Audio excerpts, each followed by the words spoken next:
Este vídeo é feito por fã. Caso tenha condições e deseje apoiar o autor e a editora, para que continuem com a publicação da obra, considere comprar a light novel pelos meios oficiais. Capítulo 24. Brasas apagadas, as faíscas esvoaçantes. Parte 1. Terceiro dia do mês baixo fogo, nono mês, 1207. O bordel fica logo atrás dessa porta. De acordo com o assassino, deve haver uma entrada no prédio perto daqui. Sebas estava na entrada do bordel, de frente à porta onde Tsoari havia sido descartada. Então, ele apontou para um prédio um pouco mais ao longe. Brahim e Klimb estavam presentes quando o assassino fora questionado, mas eles não tinham ido ao bordel antes, mesmo assim aceitaram a explicação de Sebas. Faz sentido. As entradas também podem servir como rotas de fuga, e aquele cara disse que é gerenciado por pelo menos 2 pessoas. Já que vamos nos separar, devemos deixar o senhor segurar a porta principal, Sebas-sama, enquanto Klimb e este que vos fala, ficamos encarregados da entrada. O que o senhor acha? Eu não sou contra isso. O que me diz, Klimb-kun? Eu também não tenho objeções. Ainda assim, o que faremos depois de entrarmos, Glaus-sama? Vamos procurar juntos. Me chame de Brahim. Este que lhe fala também pede humildemente que o senhor faça o mesmo, Sebas-sama. Então, comumente, devemos nos mover em pares por ser mais seguro, mas pode haver túneis secretos que nem o assassino ouviu falar. Devemos vasculhar o interior o mais rápido possível, enquanto o Sebas-sama faz seu ataque pela frente. Além disso, geralmente há passagens que só o chefe sabe. Acrescentou Brahim, em voz baixa. Nesse caso, devemos nos separar depois de entrar. Sim, já corremos muito risco só por entrar. Mas isso pode dar um resultado melhor. Sebas e Klimb concordaram com a declaração de Brahim. Eu poderia pedir para o senhor procurar no interior, Brahim-sama. O senhor é mais forte que eu, afinal de contas. Tá certo. Vigie a saída então, Klimb-kun. Era mais provável encontrar inimigos ao vasculhar o interior do edifício. Ele assumiu a tarefa que seria mais perigosa. Portanto, era melhor deixar para Brahim, que era muito mais forte que Klimb. Então, quanto aos nossos preparativos finais. Eles já haviam discutido esse assunto no caminho para o bordel, mas havia algumas decisões que só podiam ser feitas depois de ver o lugar pessoalmente. Eles divulgariam os detalhes aqui e ninguém contradiria a declaração de Sebas. Sebas deu um passo à frente, movendo-se para a porta de metal de aparência sólida. Klimb nunca seria capaz de mover a porta, mas para Sebas era pouco mais que uma folha de seda. As defesas estavam fadadas a serem mais pesadas neste lugar, mas estavam preocupados com Sebas, que avançaria sozinho. Afinal de contas, o atacante era alguém que até mesmo Gazef Stronov, renomado como o mais poderoso guerreiro das nações vizinhas, Ibrahim Glaus, que poderia lutar no mesmo nível que Gazef, não poderia esperar derrotar mesmo se unissem forças. Isso não estava mais dentro da esfera da habilidade humana. Então vamos prosseguir. De acordo com o assassino, o sinal secreto na outra entrada é bater 4 vezes na porta. Duvido que tenham esquecido, mas um lembrete não fará mal algum. Obrigado, Sebas-sama. Klimb não tinha esquecido, mas agradeceu Sebas mesmo assim. Tentarei deixá-los vivos, mas se resistirem, eu os matarei sem misericórdia. Eu confio que não haverá problemas, correto? Brahim e Klimb sentiram um arrepio quando viram o sorriso gentil de Sebas. Seus métodos eram perfeitamente sólidos. Ambos provavelmente teriam feito o mesmo se estivessem no lugar de Sebas. Mesmo assim, uma emoção de medo perfurou suas costas, porque a expressão de Sebas e suas palavras fizeram parecer que ele tinha uma personalidade destoante de sua aparência. Ele era um gentil cavalheiro e um guerreiro de sangue frio. Ele continha tanto a empatia quanto a antipatia dentro de si em forte disparidade. Eles tiveram uma premonição de que se Sebas entrasse com esse sorriso, ele poderia acabar matando todos que encontrasse. Klimb nervosamente disse a Sebas: eu sinto que algumas mortes serão inevitáveis, mas pode ser bom evitar mortes desnecessárias. Somos poucos em número, afinal. Ainda assim, se o senhor encontrar alguém no comando que parece ser da 8 dedos, posso incomodá-lo para tentar capturá-lo. Se pudermos interrogar alguém importante deles, podemos reduzir o número de vidas perdidas no futuro. Eu não sou um assassino em massa e não vim aqui para um massacre. Por favor, relaxe. Clint ficou aliviado ao ver o sorriso de Sebas. Por favor, me perdoe. Contamos com o senhor. Vejamos, destruindo este lugar deverá comprar algum tempo. Sebas achava que destruir esse bordel deveria acabar com a interferência deles em sua vida. Se as coisas corressem bem e ele conseguisse obter documentos secretos ou algo parecido, eles poderiam acabar ocupados demais lidando com as consequências em vez de se preocupar com Tsuari.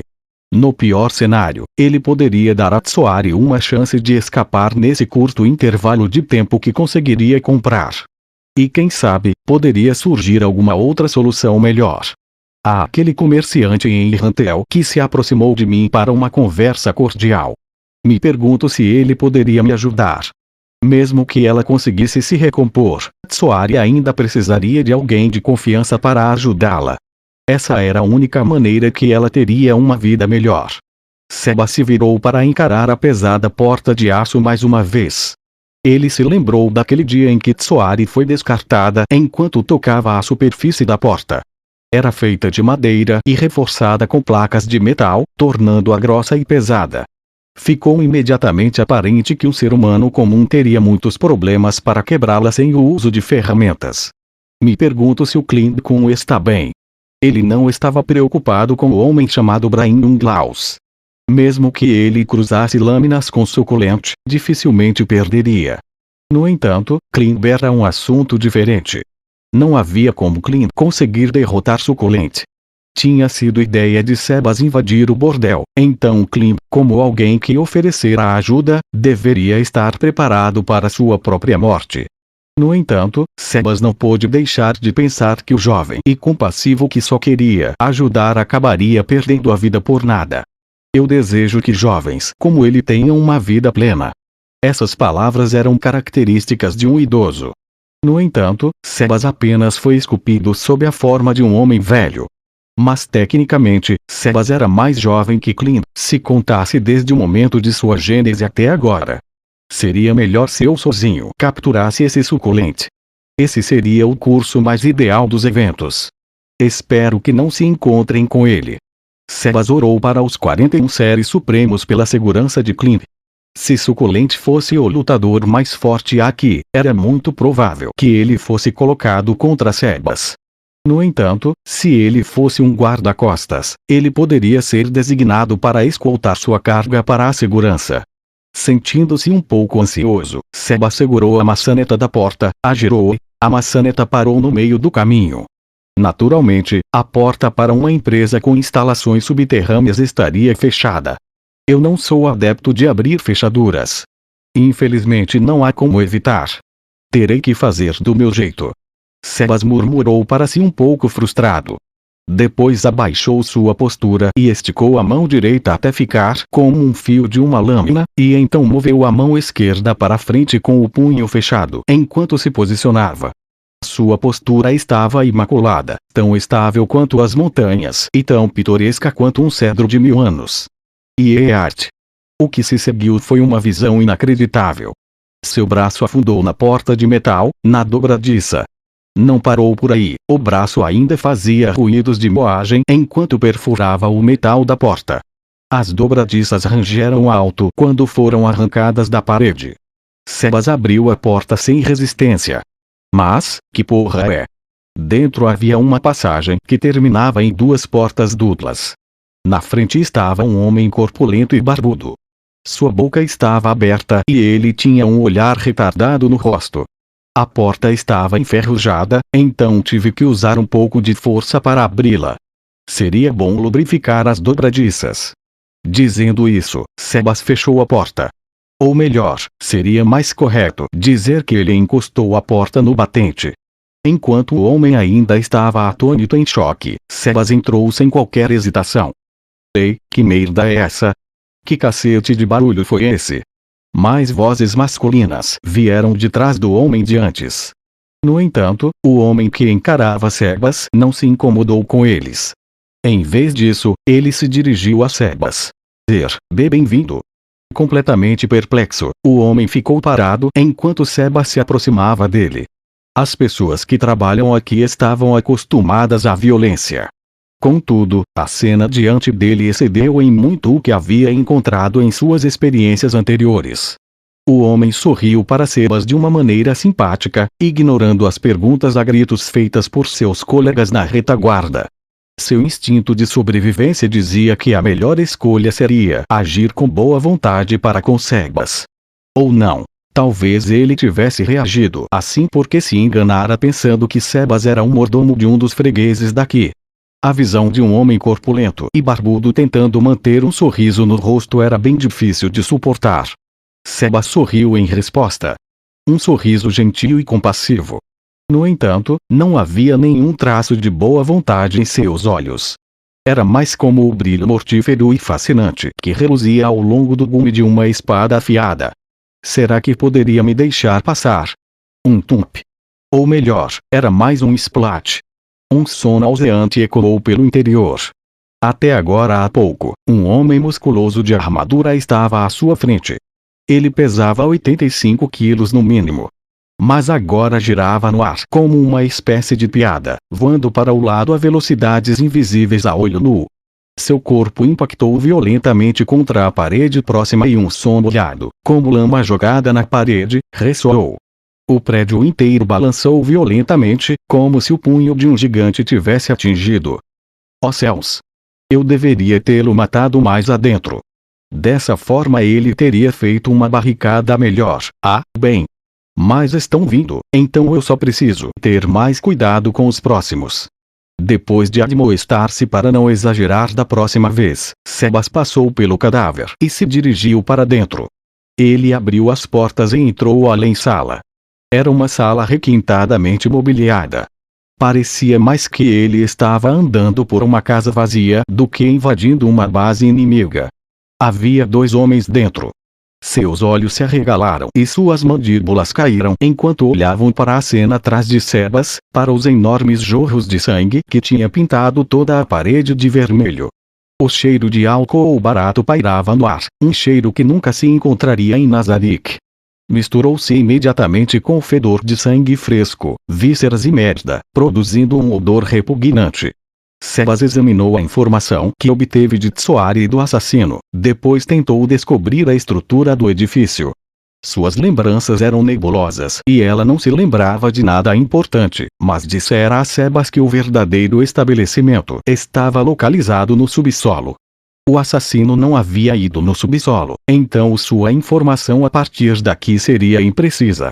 Ele olhou para o chão. No entanto, o alçapão que levava ao subsolo estava astuciosamente oculto, e Sebas não conseguiu encontrá-lo. Ainda assim, se ele não pudesse encontrá-lo, então tudo o que tinha que fazer era perguntar a alguém que sabia onde estava. Com licença. Eu gostaria de fazer uma pergunta. E o homem a quem ele se dirigiu respondeu imediatamente com um grito rouco. Parece que ele não tinha a intenção de lutar. Isso aliviou Sebas. Sempre que pensava em Tsoari, ele não conseguia controlar seus punhos, e acabava matando sua oposição em um único golpe. Já que ele não tinha a intenção de lutar, quebrar as 2 pernas deveria ser o suficiente. O homem aterrorizado se afastou de Sebas, se apoiou tremendo contra a parede, quando o fez. Sebas olhou impassível para essa visão vergonhosa e sorriu. Ai! Isso assustou ainda mais o homem. O fedor de amônia encheu a sala. Parece que o homem se assustou e Sebas franziu a testa. O outro homem desabou no chão. Seus olhos pareciam ter virado para trás, então tudo o que podia ser visto eram suas escleras. Aparentemente, a pressão extrema exercida por Sebas foi demais e com isso ele desmaiou. O outro homem olhou para ele com inveja. Ah, como eu estava dizendo, gostaria de fazer uma pergunta. Como tal, eu gostaria de ir ao subsolo. Poderia me dizer como chegar lá? Mas... O homem estava com muito medo de trair sua organização. Sebas podia ver o medo em seus olhos. Muito parecido com aqueles assassinos, este homem parecia ter medo de represálias de sua organização. Sebas recordou o homem que ele conheceu naquela noite e como ele fugiu com o dinheiro de Sebas. A retribuição em questão provavelmente era sinônimo de morte. O homem ainda estava hesitando em falar ou não quando Sebas cortou sua relutância com suas próximas palavras. Há duas pessoas que podem falar aqui. Eu não necessariamente tenho que perguntar a você, entendeu? A testa do homem era como uma represa de suor oleoso e suas costas estremeceram. Ali. É ali. Tem uma porta ali. Naquela direção, Sebas olhou para onde o homem havia indicado. Olhando mais de perto, havia uma pequena fresta no chão, separando parte do chão do resto. Agora a encontrei. Obrigado. Sua inutilidade está para acabar. Sebas sorriu e o homem percebeu o que aconteceria com ele depois daquelas palavras. Seu rosto perdeu a cor e sua tremedeira parecia sem fim. Ainda assim, se agarrou a uma fraca esperança e clamou: Por favor, não me mate. Não. A pronta resposta de Sebas congelou o ambiente. Os olhos do homem se arregalaram, do jeito que os humanos faziam quando tentavam rejeitar uma realidade na qual não queriam acreditar. Mas eu te disse, né? Por favor. Eu faço qualquer coisa, tenha piedade. Sim, você disse. Contudo. Sebas suspirou profundamente. Eu não posso. Tá de sacanagem. Você pode tomar as coisas por esse lado, se quiser. Porém, o resultado ainda será o mesmo, não? Oh, Deus! Sebas recordou o estado trágico de Tsuari quando a resgatou e estreitou os olhos. Que direito os vilões tinham de pedir ajuda aos deuses? Mais precisamente, os deuses de Sebas eram os 41 seres supremos. O argumento do homem era como um insulto para eles. Tu colhes o que semeias. Suas palavras, tão frias e duras como aço, pulverizaram toda a esperança e fizeram o homem consciente de sua própria morte. Ele escolheria lutar ou escolheria fugir. Dado apenas um instante para decidir, o homem escolheu imediatamente, ele escolheu fugir. Ele encontraria um destino indescritível se ousasse combater Sebas, isso era óbvio. Nesse caso, ele poderia fugir. Fazer isso lhe daria uma fraca possibilidade de sobrevivência. Ele estava certo em pensar assim. Ao fazer isso, ele prolongou sua vida por alguns segundos, ou melhor, alguns décimos de segundo. O homem correu para a porta. Sebas alcançou-o em um instante e fez um movimento giratório. Um vento rápido passou sobre a cabeça do homem e seu corpo desmoronou como uma marionete cujos cordéis foram cortados. Uma bola atingiu a parede e deslizou para o chão, deixando um rastro de sangue em seu caminho. Um momento depois, o corpo sem cabeça do homem lançou um geyser de sangue de seu pescoço, cobrindo o chão com líquido carmesim. Essa técnica foi praticamente divina. Apenas a façanha de decapitar alguém com um chute circular teria exigido força e velocidade incríveis, mas o mais impressionante foi que os sapatos de Sebas estavam imaculados, sem mancha alguma. Sebas, com seus sapatos imaculados, foi em direção ao outro homem inconsciente. Ele levantou a perna e a bateu com força. Houve um som como galhos secos quebrando. O homem se contraiu várias vezes e então o seu corpo ficou imóvel. Apenas lembre-se de tudo o que fez até agora, verá que é um destino justo, não? Espero que encontrem paz. Seus corpos serão usados para pequenas compensações por seus pecados. Sebas estendeu a mão para os cadáveres. Seu plano era mutilar os cadáveres e organizá-los nos degraus como um aviso para assustar qualquer um que pretendesse fugir pelas escadas e deixá-los incapazes de avançar ou recuar. Sebas faria isso, já que não seria bom destruir a saída. Depois de organizar os cadáveres recolhidos, Sebas caminhou em direção à porta escondida no chão. Primeiro, houve o som de componentes de metal quebrando. Então, um grande buraco no chão foi visto. A porta quebrada deslizou pelas escadas abaixo com um estrondo ressonante. Entendo, se eu destruir esta escadaria, eles não poderão escapar por aqui. Era um quarto pequeno. A única mobília neste quarto quase vazio era um armário e uma cama. O colchão não era um simples costurado com palha, mas um verdadeiro colchão de algodão. Era bem feito, do tipo que casas nobres poderiam usar. No entanto, este colchão foi projetado para funcionalidade e por isso parecia simples, sem qualquer decoração. Um homem não estava sentado no colchão. Ele estava bem no auge da sua meia-idade e a gula tornara sua estrutura flácida. Sua aparência originalmente era, na melhor das hipóteses, mediana, mas graças aos quilos ganhos de fartos banquetes o tornara muito mais feio. Independentemente de onde olhasse, ele parecia um porco. Aliás, os porcos eram animais inteligentes e fofos que amavam a limpeza. A palavra porco, neste caso, era um termo depreciativo usado para descrever pessoas estúpidas, grosseiras e imundas. Era Stefanovich. Ele levantou o punho e socou o colchão. Mas o som de carne socando carne foi ouvido. Um olhar de deleite floresceu no rosto de Stefan. A sensação de esmagar a carne sob seus punhos percorreu seu braço, e seu corpo estremeceu com arrepios de prazer o inundando. Ele levantou lentamente o punho, cujos nós dos dedos estavam agora manchados de sangue. Stefan estava pressionando seu corpo contra uma mulher nua. O rosto da mulher estava inchado e machucado, a pele estava salpicada de manchas de sangue. Seu nariz estava quebrado e o sangue que escorria coagulara em sua pele. Seus lábios e pálpebras estavam igualmente inchados, distorcendo completamente seu rosto que outrora fora belo. Havia hematomas no resto do corpo, mas o dano era pior em seu rosto. Os lençóis ao redor estavam manchados de sangue velho e seco. Ela estava tentando proteger o rosto com as mãos até agora, mas agora seus braços estavam murchos na cama. Seu cabelo se espalhava bagunçado no colchão, como se flutuasse na água. Ei, mas já se cansou? Bem. A mulher parecia inconsciente. Stefan levantou o punho e a socou novamente.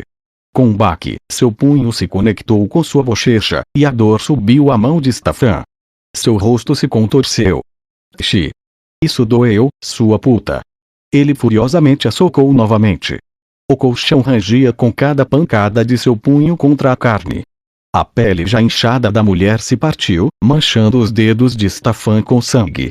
O sangue espalhado grudou no colchão, coagulando em manchas de carmim. A mulher não se debateu mais, apesar do espancamento. Não houve resposta de seu corpo. Uma rodada de socos sem parar como essa era capaz de matar. Entretanto, a mulher havia sobrevivido, mas não porque Stefan foi misericordioso. A mulher se agarrava à vida porque o colchão havia dissipado a força dos golpes. Se ela tivesse sido espancada deitada em uma cama mais dura, poderia estar morta agora. Stefan tinha sido brutal, mas não por saber desse feito do colchão. Pelo contrário, foi porque a morte da mulher não o preocupava. Pois apenas pagaria uma quantia e tudo seria resolvido. Na verdade, Stefan havia espancado várias mulheres até a morte neste lugar. Claro, ele precisava pagar pela limpeza toda vez que matava alguém, o que era incômodo para sua carteira. Assim, ele inconscientemente não usou toda a força que queria. Quando olhou sedento para o rosto imóvel da mulher, Stefan lambeu os lábios. Este bordel era perfeito para satisfazer fetiches sexuais peculiares. Bordéis normais não permitiriam que seus clientes fizessem tais coisas. Bem, talvez eles pudessem, mas Stefan não sabia de nenhum desses lugares. A vida era tão boa quando a escravidão era permitida. Os escravos eram uma forma de propriedade e as pessoas que os maltratavam eram desprezadas. Era como se os outros revirassem os olhos em desprezo para as pessoas que desperdiçassem dinheiro. No entanto, os escravos tinham sido o único caminho para alguém como Stefan, com suas preferências sexuais, satisfazer seus desejos.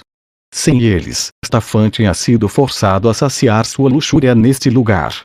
Quem sabia o que teria acontecido se ele não soubesse desse estabelecimento? Não havia dúvida de que ele teria cometido um crime e teria sido preso. Stefan estava praticamente lacrimejando em gratidão ao seu nobre mestre, que lhe recomendara este lugar. Naturalmente, era para que ele pudesse usar seu poder para o benefício de seu mestre. Obrigado, meu mestre. Um olhar de alívio veio sobre os olhos de Stefan. Era difícil imaginar que ele pudesse ser tão grato ao seu suzerano, dada sua personalidade e suas inclinações sexuais. Contudo, as brasas de uma chama ardiam nas profundezas de sua pelve, as chamas da ira. Essa emoção foi dirigida à mulher que o privou de escravos para satisfazer suas luxúrias. Aquela puta. Seu rosto ficou vermelho de raiva e seus olhos ficaram com os capilares inchados de sangue. Ele imaginou o rosto da realeza a quem deveria servir, a princesa, no corpo da mulher abaixo dele. Stefan juntou a raiva dentro de si e socou a mulher indefesa. Sangue fresco voou com cada golpe que ele acertava. Se ao menos. Se eu pudesse quebrar aquele rosto. Seria tão gostoso. Ele afundou a mulher abaixo dele na cama com soco após soco. Seu punho atingiu a bochecha e uma quantidade surpreendente de sangue jorrou entre os lábios inchados da mulher. Talvez ela tivesse cortado o interior de sua boca com a carne sendo impactada contra seus dentes. A única resposta da mulher a essa surra foi tremer ligeiramente. Depois de mais alguns golpes, Stefan ficou ofegante e seus ombros subiravam e desceram. Seu corpo e testa estavam escorregados de suor. Stefan olhou para a mulher que havia prendido debaixo de si. Sua condição só poderia ser descrita como trágica. Ela estava à beira da morte. O que havia ali era uma marionete cujos cordéis haviam sido cortados. Stefan engoliu em seco. Nada lhe agradava mais do que estuprar uma mulher espancada e ensanguentada. Quanto mais bonita fosse, melhor. Não havia melhor maneira de satisfazer seus desejos sádicos do que destruir algo bonito. Se eu pudesse foder aquela peituda assim. Stefan pensou nos traços arrogantes que pertenciam à jovem milady da casa que ele acabara de visitar. Ela era tão bonita quanto a princesa, que era conhecida como a mulher mais bela do reino. Claro, Stefan estava muito consciente que não teria chance de abusar de uma dama da alta classe. As únicas pessoas com quem Stefan podia satisfazer seus fetiches eram nesses resíduos humanos que haviam sido despejados no bordel. Só serviam para serem usadas e depois descartadas. Uma mulher tão bonita certamente seria comprada por um rico e poderoso nobre por uma quantia enorme. Ela então seria levada para o seu domínio e viveria em isolamento, a fim de evitar que sua venda se tornasse de conhecimento público. Como eu gostaria de poder espancar uma mulher dessas, espancá-la até a morte. Quão feliz e satisfeito seria se pudesse fazer isso. Claro, isso não era nada mais do que os delírios de um louco. Stefan olhou para a mulher esmagada abaixo dele. Seu peito não estava se movendo ligeiramente. Ele sorriu lascivamente quando confirmou esse fato. Stefan se abaixou para agarrar os seios da mulher, deformando a carne macia entre os dedos. A mulher não reagiu. Ela estava à beira da morte e não pôde responder a essa dor trivial. A mulher que Stefan estava exprimindo diferia de uma boneca apenas pela suavidade de seu corpo. No entanto, Stefan estava um pouco insatisfeito com a falta de resistência. Me salve. Tenha piedade. Me perdoe. Por favor, pare. Gritos de mulheres ecoaram na mente de Stefan. Ele deveria ter fodido essa puta enquanto ela ainda tinha forças? Stefan continuou exprimindo seus seios, com uma vaga sensação de arrependimento em seu coração. A maioria das mulheres que foram enviadas para esse bordel não estava mais em sã consciência. Elas escolheram fugir da realidade. Quando alguém levava isso em consideração, a mulher escolhida para servir Stefan hoje foi melhor do que a maioria. Será que aquela fujona era assim? Stefan imaginou Tsuari. Ele não tinha interesse no que aconteceu com a funcionária do bordel que fora descartada. No entanto, quando ele pensou no mordomo que encontrou durante a sua visita, Stefan não pôde reprimir o riso zombeteiro em seu coração. Aquela coisa já havia sido usada tantas vezes que nem dava para contar, por homens, mulheres e até não-humanos. Não havia sentido em protegê-la. E, ainda assim, aquele velho mordomo dissera que estava disposto a pagar centenas de moedas de ouro por ela. O verdadeiro milagre foi Stefan não cair em gargalhada lá mesmo. Ah, sim. Já fodi aquela fujona, ela gritava bastante. Ele procurou através de suas memórias e se lembrou de seus lamentos. Ela tinha sido bastante normal pelos padrões das garotas enviadas para esse bordel. Stefan sorriu lascivamente e começou a saciar sua luxúria bestial. Ele agarrou uma das pernas nuas da mulher imobilizada e a abriu bem. Sua perna magra e emaciada era magra o suficiente para que Stefan pudesse envolvê-la com uma mão. Stefan roçou entre as pernas da mulher. Assim, ele agarrou sua ferramenta, agora firme e impulsante com o desejo ardente que consumia seu corpo. A porta atrás dele rangeu e abriu-se devagar. Stefan virou apressadamente. Um velho vagamente familiar apareceu dentro de seu campo de visão. Logo depois, ele se lembrou de quem era aquele velho. O mordomo que conhecera naquela mansão. As solas dos sapatos do velho, Sebas, ecoaram nitidamente quando ele entrou na sala. Stefan ficou sem palavras diante de seus movimentos naturais e casuais. O que o mordomo daquela casa estava fazendo aqui? Por que ele veio a este quarto? A mente de Stefan ficou em branco diante dessa situação inexplicável. Sebas foi até Stefan.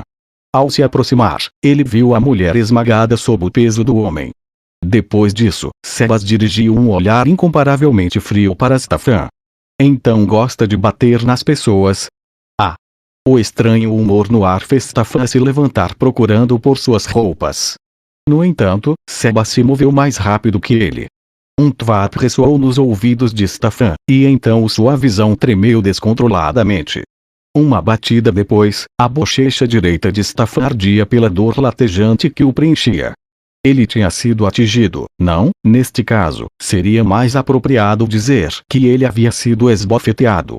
Demorou um pouco, mas Stefan finalmente se deu conta. Seu maldito, como se atreve? Um outro tvap ressoou no rosto de Stefan. Logo foi seguido por muitos mais.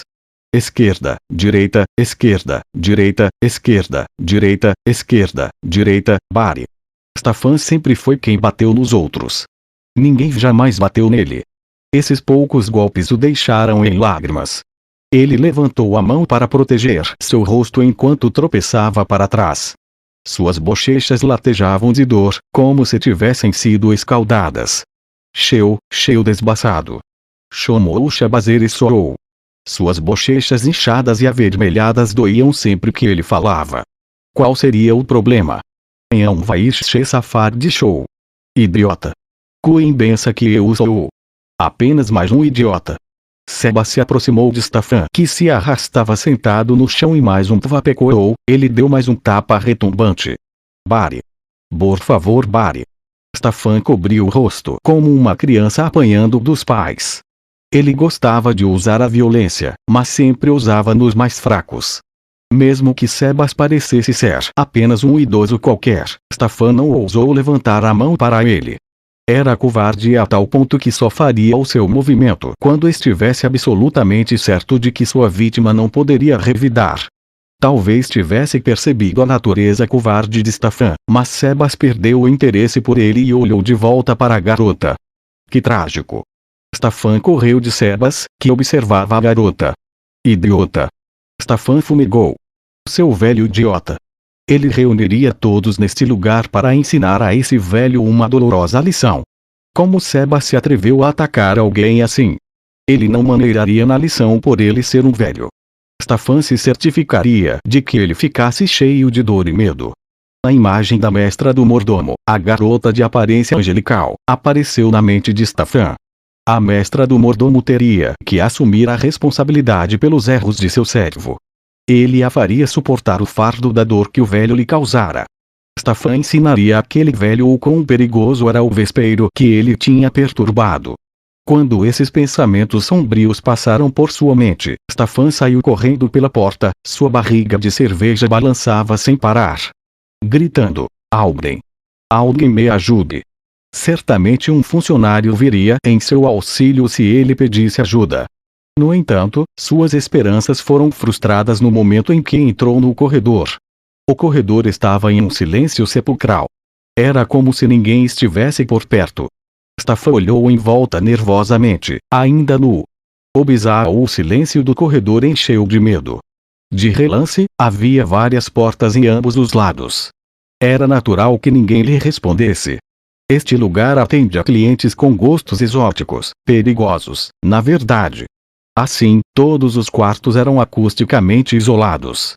Mesmo assim, não havia como os funcionários não terem ouvido seu grito. Ele tinha visto vários deles quando foi para o quarto de antes. Cada um era corpulento com músculos volumosos. Como poderia um homem velho como Sebas se comparar a eles? Borknin bem vem. Estão todos mortos ou inconscientes.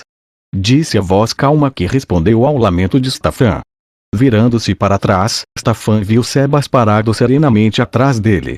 Infelizmente, havia muitos, mas a maioria está dormindo agora. Isso é impossível. Quantas pessoas pensa que tem aqui?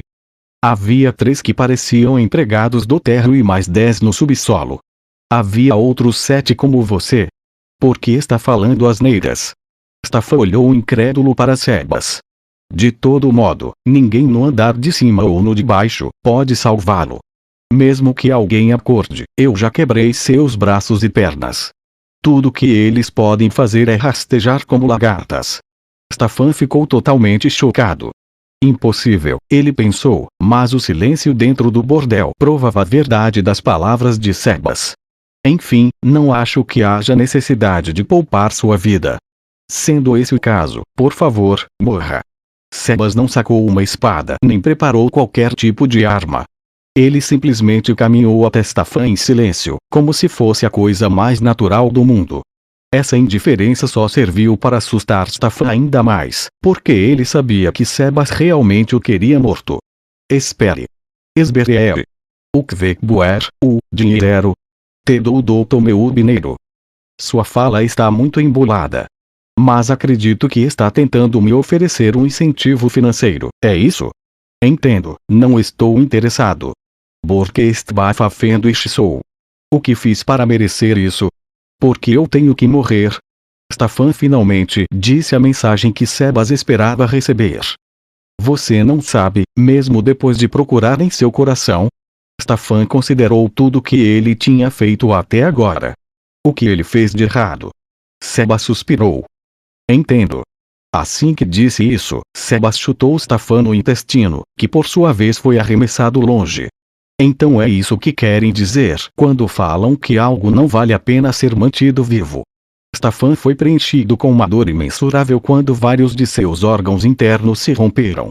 A agonia era tal que um homem poderia se contorcer e sofrer até que morresse, mas Stefan permaneceu consciente, embora sua mente fosse um borrão. Isso dói. Isso dói. Isso dói. Ele queria gritar e rolar no chão, mas estava imóvel pela dor intensa. Descanse em paz. Ou não, se assim posso dizer. Uma voz fria disse ao futuro cadáver de Stefan. Stefan queria gritar por ajuda, mas sua garganta não responderia. Uma lágrima escorreu em seus olhos e sua visão ficou turva. Ainda assim, ele podia ver as costas de Sebas. Me salve. Por favor, me salve. Eu pago o quanto quiserem, só me salvem. Por favor. Ninguém poderia responder ao pedido silencioso de ajuda. No fim, Stefan Eivich agonizava com a dor indescritível em seu abdômen enquanto morria lentamente.